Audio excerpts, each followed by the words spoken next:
melakukan seperti itu. Saya hanya punya kapasitas Islam menurut yang saya pahami. Dan bisa jadi banyak hal yang saya belum pahami, sehingga saya tidak pantas mengatakan menurut Islam itu. Saya hanya pantasnya menurut pemahaman saya. Itu yang paling pantas. Kalau menurut ayat belum pantas saya. Apalagi menurut Quran belum pantas. Terus siapa yang pantas? Ya, bukan hanya pantas, siapa yang punya kewenangan, siapa yang punya hak, siapa yang punya kapasitas, siapa yang memenuhi syarat untuk seperti itu. Itu kan ada aturan mainnya. Itu. Kira-kira begitu, Mas Doni. Sama lah tentang fikih. Oh, ini hukumnya haram, ini hukumnya halal, ini hukumnya sunnah, ini hukumnya mubah. Itu kalau kita bukan ahli fikih, kalau kita ini bukan mujtahid, kita tidak punya kewenangan untuk mengatakan itu. Ya, kalau kita bukan ahli fikih, kita bukan ahli hukum mengatakan seperti itu, ya kasihan yang denger toh. Nanti dikira itu benar, kan repot nanti. Ya toh? Nah, kalau seorang itu memenuhi syarat sebagai mujtahid, sebagai ahli fikih, sebagai fuqaha, dia punya kewenangan untuk itu, memenuhi syarat untuk itu. Ini hukumnya haram, ini hukumnya makruh, oh ini bid'ah, ini bukan bid'ah, dan seterusnya. Itu kalau yang mengatakan itu bukan ahlinya, ya mudah banget kita bayangkan kekisruhannya. Ya begitulah kira-kira. Kalau ada orang yang tidak ahli komputer, kemudian dia mengatakan, ini loh komputer ini loh yang baik, yang itu tidak baik, apa yang terjadi kira-kira? Padahal dia itu tidak memenuhi syarat untuk mengatakan itu. Ya, tapi kalau menurut saya, nah, sehingga ini mungkin beginilah, mudahnya itu begini. Yuk kita fungsikan yuk orang yang ahli itu di tempatnya. Kita tempatkan dokter pada posisinya. Jangan kita yang bukan dokter menempati posisi dokter. Atau malah dokter yang semestinya menempati itu tidak bisa menempati posisinya karena saya sudah masuk di situ. Oh, bayangkan tuh, ruwetnya kayak apa ini masyarakat kalau terjadi seperti itu. Nah, sekarang juga dalam masalah-masalah yang lain, yuk kita tempatkan, kita dudukkan, kita kembalikan fungsi para mujtahid. Kita dudukkan, kita kembalikan, kita fungsikan kembali para ahli fikih, para ahli hadis, para ahli tafsir. Sekarang ini kan tidak kita fungsikan. Ada ahli tafsir, ada ahli hadis, ada ahli fikih. Kita tidak fungsikan, kita menfungsikan diri di situ, padahal bukan fungsi kita. Saya maksudnya, saya pernah terjebak ke hal seperti itu. Itu yang menjadi masalah. Kita dudukkan yang ahli mobil, ya kita fungsikan sebagai bengkel mobil. Ya, kalau dia itu ahli di bidang komputer, ya kita dudukkan dia sebagai ahli komputer. Kalau kita tidak ahli komputer, kita jangan mau duduk di situ. Apalagi kemudian mengatakan, oh ini komputer yang baik, ini komputer yang buruk, ini. Wah, ini ada lagi, ini komputer merek baru lagi. Tapi ini buruk, ini tidak baik, merusak mata, dan seterusnya. Ya. Tapi kayaknya yang sering terjadi kan begitu. Yang tidak punya kapasitas untuk berkomentar tentang hukum, dia komentar tentang hukum. Yang tidak punya kapasitas komentar tentang poligami, dia komentar tentang poligami. Yang tidak punya kapasitas tentang bagaimana membuat tempe, dia komentar tentang cara membuat tempe. Ini kan sedih overlapping semua kan. Nah, nanti alasannya kan kita semua kan bebas berbicara. Ya, itulah kebebasan. Bukan kemerdekaan, tapi kebebasan. Kebebasan itu tak beraturan. Kemerdekaan itu penuh dengan rule dan aturan-aturan tata tertib yang jelas. Sehingga kemerdekaan itu menyempurnakan, kebebasan itu merusak. Tapi sekarang kita pakai itu alasan, kebebasan. Kita kan punya kebebasan. Ini zaman era demokrasi, kita bebas berpendapat, kita bebas menilai. Ya, udahlah. Apa yang terjadi, kita mudah sekali membayangkan kalau semua hanya kebebasan sembarang. Itulah kira-kira. Jadi, siapa yang berwenang untuk menyatakan, menurut ayat ini, ya yang memenuhi syarat lah. Ada dong. Itu ya, Mas Doni, kira-kira. Iya. Siapa sih yang memenuhi syarat sih? Ya? Yang memenuhi syarat siapa? Yang memenuhi syarat untuk mengatakan tafsir ayat ini harus ahli tafsir. Seseorang yang mengatakan menurut ayat ini dia harus orang suci. Yang mengatakan menurut Allah dia harus wakil Allah. Ya. Yang mengatakan menurut saya ya harus saya. Menurut Mas Sam saya tidak punya hak. Ya, yang berhak menurut Mas Sam ya hanya Mas Sam.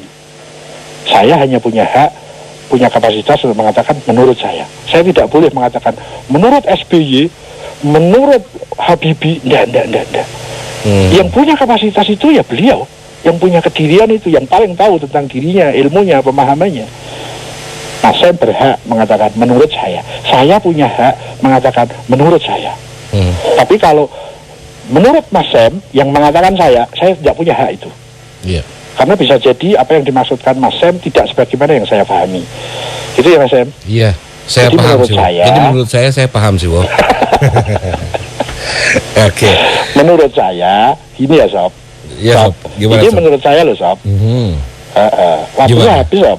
Menurut saya sih Wo, itu waktunya memang habis sih Wo. Iya. Kita ketemu lagi sesi berikutnya sih Wo ya. Iya, monggo sih Wo. Assalamualaikum. Waalaikumsalam. Baik, nanti kita lanjut lagi di sesi berikutnya. Kita masih akan sharing bersama si Agus Hidayat di sesi kedua. Jadi Anda persiapkan SMS dan juga telepon, nanti mungkin 1 penelpon ya, dan 3 SMS. Baik, sebelum kita lanjut, kita dengar dulu yang berikut ini. You're entering the slow zone. You are entering the slow zone. Light FM. Listen live anytime, anywhere. You can enjoy 24 hours streaming on www.litefmjakarta.com. Provided by Central Online. Central Online. MNC Tower lantai 3 Suite 305 Jalan Kebun Sirih nomor 17-19 Jakarta. Telepon 021-235-0235. Fax 021-391-7700. Central Online, the most reliable internet. Satu lagi sajian untuk Anda yang hobi masak dan suka tantangan. 105.8 Light FM, the best slow hit station, and Chatterbox presents Cooking with Light. Ekspresikan hobi masak Anda di sini.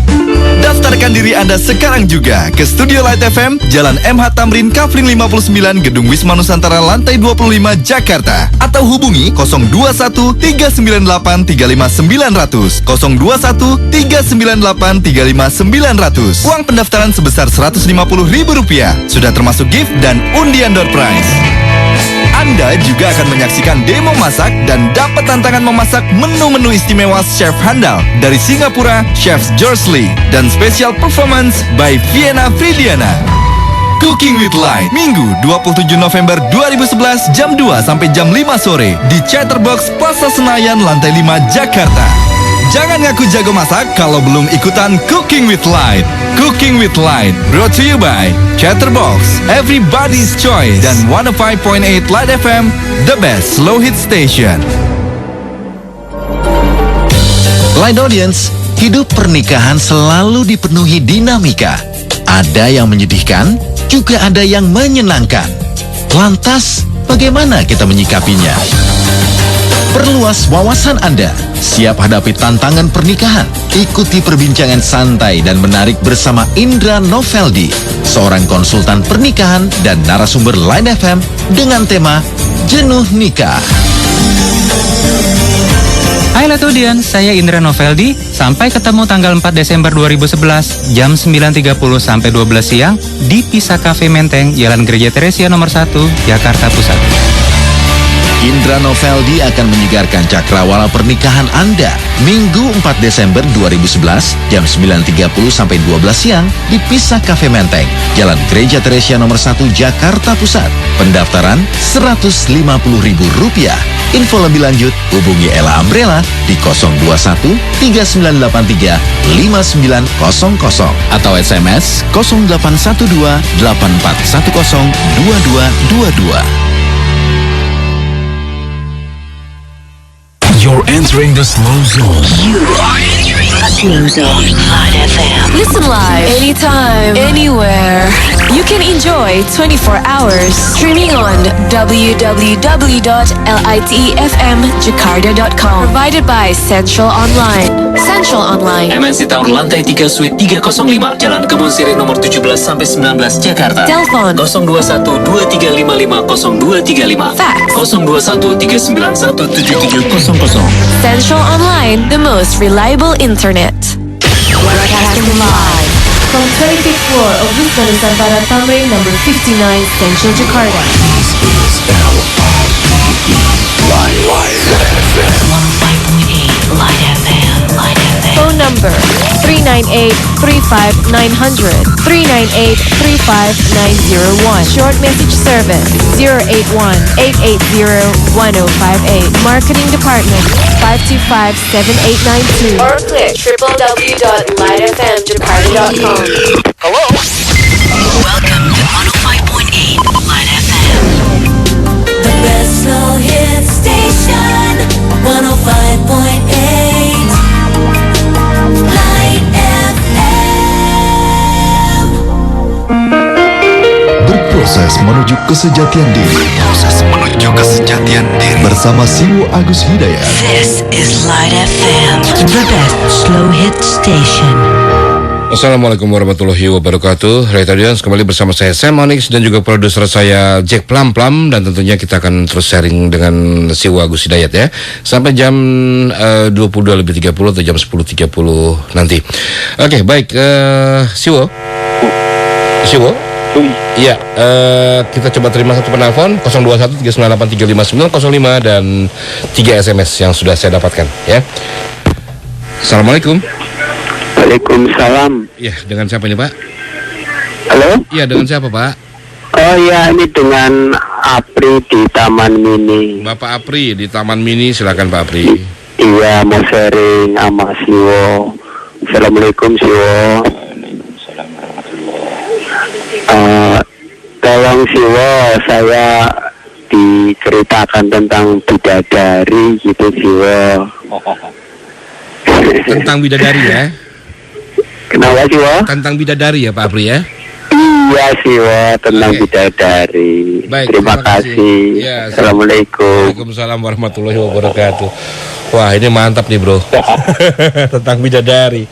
Oke, dari SMS dari ada beberapa SMS, ada sekitar 21 SMS yang 22 sekarang. Mohon maaf tidak semua bisa saya bacakan ya. Jadi hanya 3 yang saya coba ambil. Yang pertama dari Awi di Bekasi. Assalamualaikum Siwo. Apakah setiap eksistensi kemakhlukan mempunyai zat yang sama Siwo?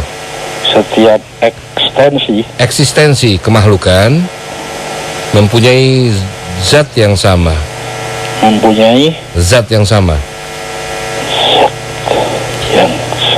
Iya. Kemudian yang kedua dari Neneng di Ciputat. Assalamualaikum Siwo. Waalaikumsalam. Bagaimana caranya berta'aruf menurut Siwo? Yang ketiga dari Oji di Jakarta Timur. Assalamualaikum Siwo. Waalaikumsalam. Menurut Siwo, bagaimana tentang KB atau keluarga berencana dipandang dari hukum Islam? Iya, saya kira cukup ya Siwo ya. Siwo?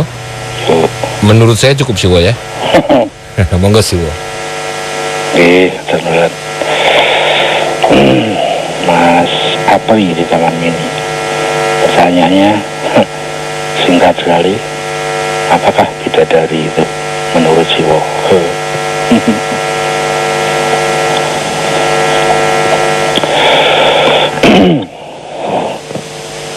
Saya dulu punya pemahaman tentang bidadari.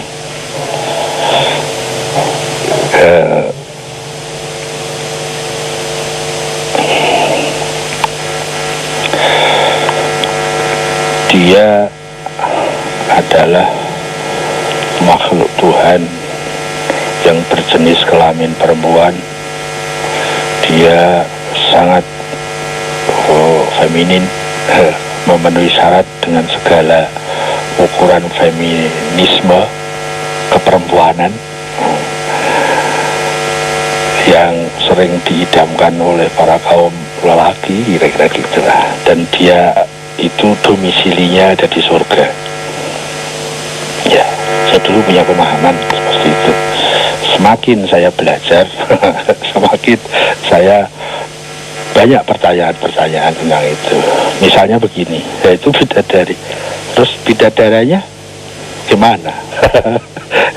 Karena kan tadi kan sudah punya kesan, pemahaman bahwa oh dia itu perempuan, gitu kan. Lah kalau laki-laki apa? Bidadari dong, gitu. Tapi hampir nyaris tidak apa ya, paling tidak yang saya alami itu nggak ada tuh kalimat bidadara itu. Oh adanya bidadari ya. Wah ini kan permasalahan gender ini, waduh kan repot tadi. Masa adanya bidadari, bidadara enggak. Jadi semakin banyak pertanyaan-pertanyaan. Nah, jadi pertanyaannya sama Mas Apri di Taman Mini ini. Kalau ditanyakan apakah bidadari itu, saya jadi tidak bisa jelas menjawabnya, karena saya sendiri juga masih tidak paham secara jelas, tidak seperti buruh. Saya merasa sangat paham. Nah, tetapi ada beberapa hal yang saya ambil globalnya, yaitu globalnya adalah bahwa dia ini makhluk surgawi. Nah, kalau sudah kaitannya dengan makhluk surgawi, itu kan berarti terkait dengan bagaimana pemahaman kita tentang surga. Apakah surga itu? Ya, meskipun tetap saja nanti masih dipertanyakan. Nah, kalau bidadari itu laki-laki apa perempuan? Nah, terus kalau dia perempuan, laki-lakinya apa? Ya. Tapi begini, agar saya tidak berlarut-larut di dalam masalah itu, maka kemudian saya cut itu. Penasaran saya tentang itu saya cut. Saya putus di sini. Kenapa? Saya nggak tahu itu nggak apa-apa kok, gitu. Dan saya tidak diwajibkan untuk mengetahui hal itu. Kalau itu terkait dengan surga, dan surga itu ada di kehidupan kita mendatang, seandainya itu akibat saja toh. Nah, jadi akhirnya saya putus seperti itu. Ini tidak wajib kalau saya pelajari. Saya nggak tahu juga nggak apa-apa.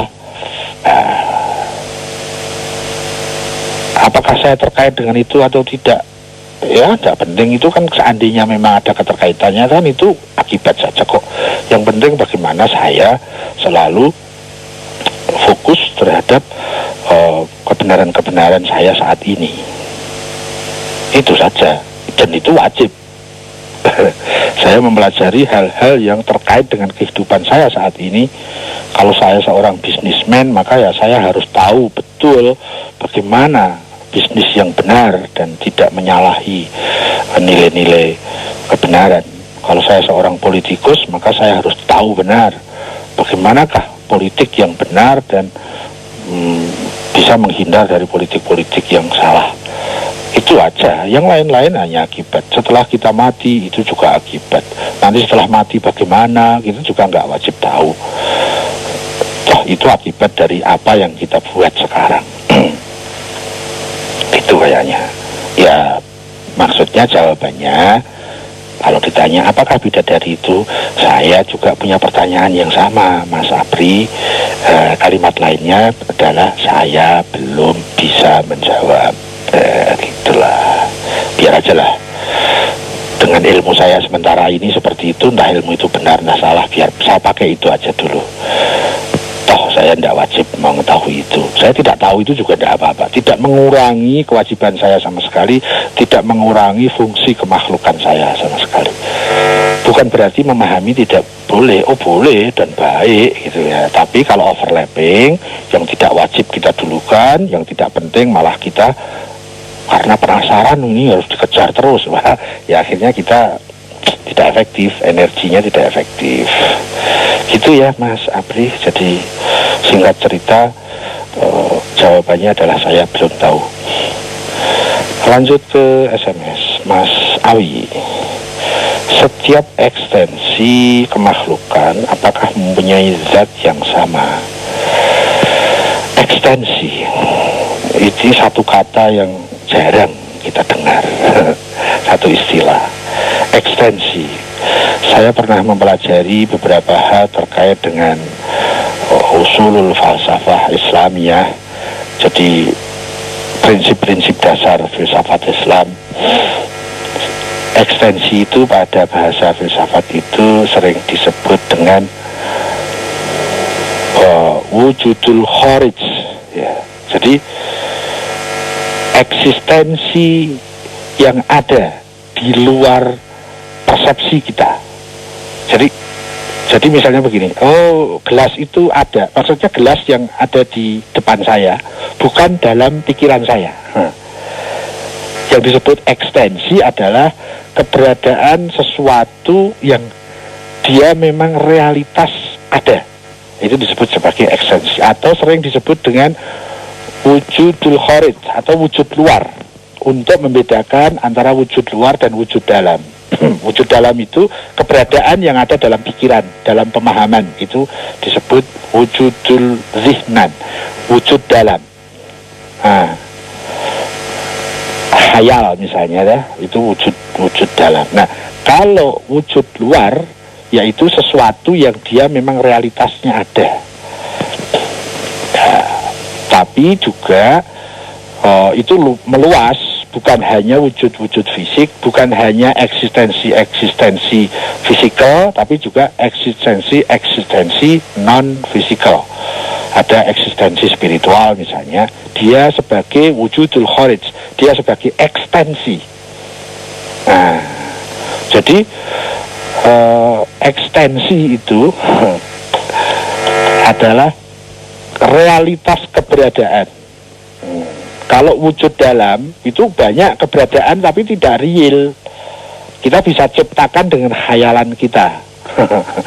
Bukan data kita jadikan data, bukan kesimpulan kita jadikan kesimpulan, gitu ya, dan seterusnya. Itu bisa adanya di wujud dalam kita. Bisa disebut sebagai imajinasi, khayal, dan lain-lain. Nah, kalau wujudul kharij itu bahasa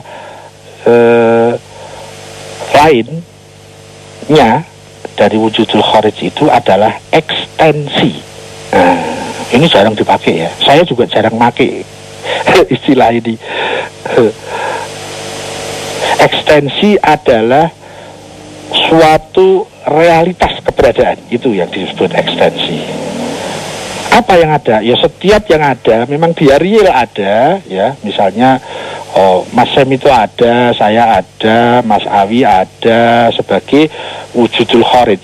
Nah, itu disebut ekstensi. Jadi keberadaan yang pasti adanya karena memang dia sudah ada. Itu disebut wujudul kharij atau ekstensi. Nah, jadi ekstensi itu luas sekali. Oh iya, semua makhluk yang ada itu ekstensi namanya. Nah, apakah zatnya sama? Nah, ini yang kayaknya perlu penjelasan lebih dari pertanyaannya. Apa yang dimaksud zat ini? Ya, apakah batu itu ekstensi? Ya. Apakah uap itu ekstensi? Ya. Apakah air itu ekstensi? Iya. Karena dia realitas ada. Bukan, misalnya begini, banjir uang. Nah, itu adanya hanya dalam pemikiran kita, itu adanya. Ekstensinya tidak ada. Banjir kok banjir uang. Itu kan. Nah, sekarang kita tanyakan, apakah antara batu, air, dan uap itu punya zat? Oh iya punya. Apakah zatnya sama? Nah, itu kan butuh penjelasan lebih. Kita mengenal misalnya dalam ilmu fisika itu ada zat padat, zat cair, dan gas. Nah, apakah masing-masing zatnya sama? Kalau dilihat dari spesifikasi kediriannya masing-masing kan nggak sama. Yang satu zat padat, yang satu zat cair, yang satu gas. Berarti nggak sama kan? Nah, cuma yang dimaksudkan Mas Awi itu yang mana? Itu yang saya sulit untuk meraba, karena hanya apakah mempunyai zat yang sama. Kalau zat keberadaannya ya sama, tapi zat tentang kadar kedirian masing-masingnya tidak sama. Nah, monggo dipilih sendiri mana yang dimaksudkan. Lanjut ke Mbak Neneng. Cara ta'aruf, mungkin kaitannya ini dengan muqaddimah sebelum nikah. Kegiatan pranikah itu ta'aruf. Mungkin itu yang dimaksudkan ya. Saya juga baru meraba-raba. Karena kalau ta'aruf itu dikaitkan dengan Tuhan, itu namanya pelajaran makrifat. Mengenal kan, ta'aruf itu mengenal Tuhan. Nah, mungkin ta'aruf di sini itu terkait dengan istilah yang sekarang ini agak in. Ya, karena terkait ada seseorang yang diberitakan cukup gencar terkait dengan masalah ini, kayaknya gitu, yaitu masalah ta'aruf. Yang saya tahu begini.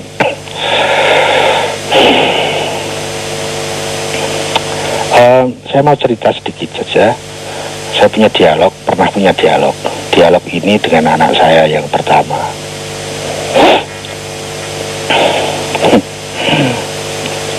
Kurang lebih ya temanya ya ta'aruf itu begini. Saya pernah bertanya kepadanya, apakah antum pernah melaksanakan kegiatan akhir sana? Akhir sana itu tutup tahun. Kebetulan kan anak saya yang pertama itu mondok di Gondor gitu. Pernah melaksanakan? Ya. Kemudian beliaunya menjawab, ya pernah, bahkan jadi ketua gitu. Ketua panitia maksudnya. Oh ya. Dilaksanakan berapa hari? 1 malam saja. Akhir sana, tutup tahun. 1 malam ya. Untuk acara yang 1 malam itu di sana dibutuhkan proposal enggak?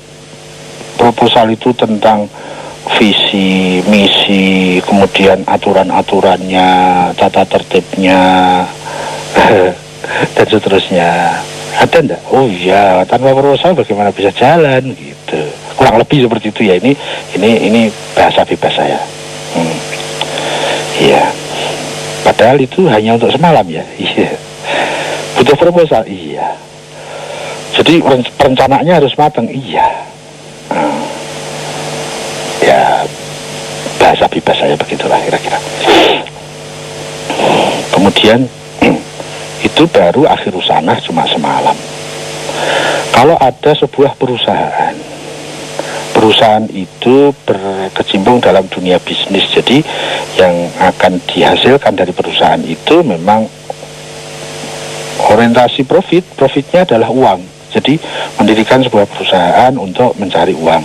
Nah, itu sebagai ladang bisnisnya.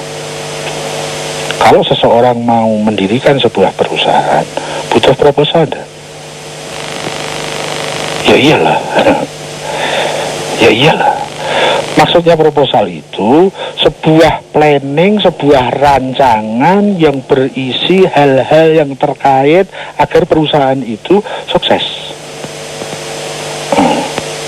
Sehingga misinya jelas, visinya jelas, tujuannya jelas, kriteria-kriterianya jelas, siapa yang akan menjadi wakil direktur, siapa yang akan menjadi sekretaris, syarat-syarat apa yang orang boleh jadi pegawai. Semua ada tata tertib, ada rule-nya. Yang dihasilkan apa? Uang. Saya tanya lagi, kalau berumah tangga mau mendirikan perusahaan, namanya perusahaan suami istri, perusahaan keluarga. Apa yang akan dihasilkan dari keluarga itu? Orang, anak-anak, terkait dengan masalah spiritual dan terkait dengan masalah material, terkait dengan nyawa, terkait dengan generasi, dan lain-lain. Kalau seseorang ingin mendirikan perusahaan rumah tangga yang produknya itu orang, sehingga orang itu bisa menjadi teman kita, bisa juga menjadi musuh kita, ya butuh planning dah, butuh proposal dah. Itulah kira-kira. Harus jelas enggak misi dan visinya, apa tujuannya, apa tujuan jangka panjang, apa tujuan jangka pendeknya, apa kriteria-kriteria yang harus dipenuhi oleh seseorang itu dia duduk sebagai suami, duduk sebagai bapak, apa kriteria-kriteria yang paling tidak itu kita punya ancangan kriteria seseorang yang dia itu memenuhi syarat yang akan menduduki kursi seorang istri dan seorang ibu. Bagaimana kalau kita bikin perusahaan sebagaimana perusahaan biasa tapi asal jalan saja? Bagaimana kalau kita membuat acara akhir sana tapi nggak pakai planning yang jelas, asal jalan saja? Ya kurang lebih gambarannya seperti itulah. Nah, ta'aruf itu kalau saya mau mudah mengatakannya, kalau kita mau mencari istri atau mencari suami, tolong deh proposalnya dijadikan dulu. Dah. Kalau itu ada, itu yang saya pahami sebagai proses ta'aruf seperti itu. Jadi tidak sembarang, tidak ngawur.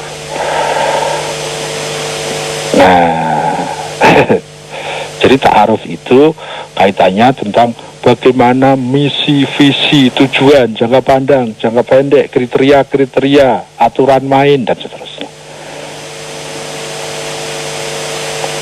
Kalau proposal itu sudah jadi, kemudian dipraktekkannya sampai ketemu yang namanya satu titik pernikahan. Itu yang saya pahami sebagai ta'aruf seperti itu. Itu Mbak Neneng. Terakhir Mas Ozi di Jakarta Timur, bagaimana tentang KB? Ini masalah fikih nih Mas. Jadi yang berhak mengatakan KB ini haram, KB ini halal, yang berhak mengatakan itu hanya ahli hadis. Maaf, saya ulang, yang tadi saya ralat. Hanya ahli fikih yang berwenang untuk mengatakan itu. Pemerintah berwenang? Tidak. Pemerintah harus berkonsultasi kepada ahli fikih kalau ingin menerapkan hukum positif terkait dengan masalah ini ataupun masalah-masalah yang lain. Nah, kalau kita, ya kita nggak boleh untuk ikut-ikut mengatakan, oh ini haram, oh ini halal. Kalau ini masalah hukum fikih, kita harus merujuk kepada dokter fikihnya, kepada ahli fikih. Begitu.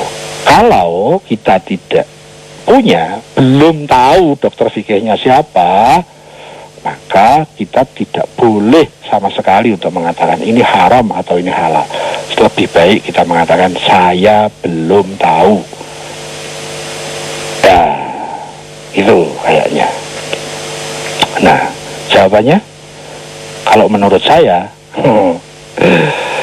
ya namanya menurut saya, tapi tidak menyangkut hukumnya ya. Hukumnya haram atau halal? Enggak, saya enggak berangkat dari situ. Itu bagiannya hukum fikih. Sepanjang yang saya tahu, memplanning keluarga itu perintah Tuhan. Merencanakan bagaimana menjadi keluarga yang sakinah, mawaddah, warahmah, itu perintah Tuhan. Kalau kita melaksanakan itu dalam rangka penghambaan kita kepada Tuhan, kita merancang keluarga itu, maka itu perintah Tuhan, maka itu ibadah bagi kita. Kalau kita melaksanakan praktek kekeluargaan kita yang semuanya dikemas dengan kemasan nilai-nilai ibadah, maka keluarga itu kecenderungan ke harmonis itu mudah.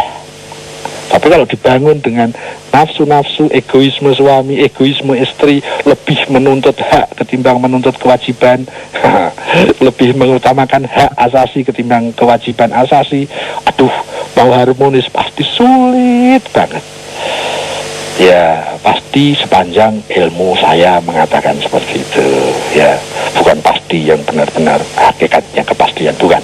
Pasti sepanjang pemahaman saya. Itu kira-kira. Jadi lebih lanjut tentang KB ya. Tanya sama Mas Sem deh. Itu dah Mas Sem ya. Kok sih saya? Menurut saya nggak bisa nanya ke saya sih, Ya iyalah makanya. Nanti kan jawabannya kan menurut Mas Sem dah. Nggak apa. Kalau memang belum tahu kan tinggal jawab saya belum tahu. Betul. Itu ya, waktunya masih? Sudah habis sih, Habis. Mas apa Mbak Ozi yang menanyakan tentang KB, nanti kalau masih penasaran bagaimana lebih detailnya bisa lewat HP FM ya. Kan biasa kalau masalah fikih kan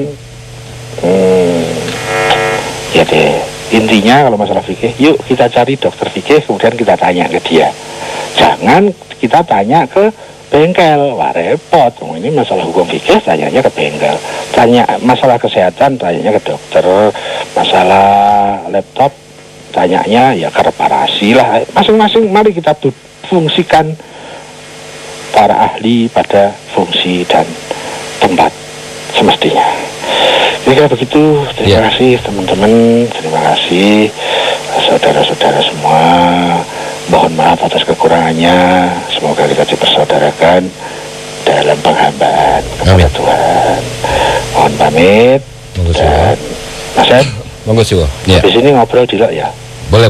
Ya. Yuk, assalamualaikum warahmatullahi wabarakatuh. Waalaikumsalam warahmatullahi wabarakatuh. Terima kasih Siwa Agus Dayat dari Light Audience. Dengan demikian berarti sudah acara berproses menuju kesejahteraan diri untuk edisi hari ini, Kamis tanggal 24 November 2011.